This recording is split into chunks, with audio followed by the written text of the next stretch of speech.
আমি আফফান, তোমরা দেখছো আফফান ব্লগ। এক গামলা মুড়ি মাখিয়েছি, আমি খাবো এখন। চলো গাইস, চলো মুড়ি খাওয়া যাক আগে। চলো এক গামলা মুড়ি নিয়ে একটা গালে ঢুকিয়ে দিলাম, আমি একা খাবো গাইস, কিছু মনে করবে না, তোমাদেরকে দিইনি বলে। দাঁড়াও দাঁড়াও দাঁড়াও, এটা তোমাদেরকে দিচ্ছি, পার্সেল করছি গাইস। দাঁড়াও, এই দেখো একটা পেঁয়াজ নিয়ে মুড়ি নিয়ে এক গালা দেবো, দেখো গাইস, এই এক গামলা দিয়ে দিলাম।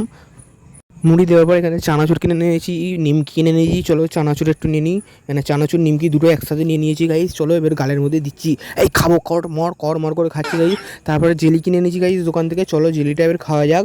দেখো jelly jelly jelly jelly jelly, চলো জেলি খাবো গাইস। এই জেলিটা তুললাম, তুলে এবার গালের মধ্যে ঢোকাবো। দেখো এই এই এই এই জেলি ঢুকিয়ে দিলাম। চলো লাইক করেন, সাবস্ক্রাইব করো। চলো গাইস সেন্টার ফুড খাচ্ছি। দেখো আজকে খালি খাই খাই ব্লগ, খাই খাই খাই খাই ব্লগ, মাংকো ব্লগ, মাংকো ট্রেন্ডিং চলছে, তাই আমরা খাবো খাই খাই মাংকো, খাই খাই মাংকো। চলো এখন দোকানে গিয়েছিলাম আবার, ঠিক আছে, সেন্টার খেতে খেতে দোকানে গিয়েছিলাম, দোকান থেকে সোনপাপড়ি কিনে নিচ্ছি 5 টাকা দিয়ে। সোনপাপড়ি মাংকো না, সরি দেখো গাইজ, লাইক করেন সাবস্ক্রাইব করো। তখন সোনপাপড়ি খাচ্ছি। চলো হেভি খেতে, চলো চলো চলো চলো, লাইক করেন সাবস্ক্রাইব করো, বাই।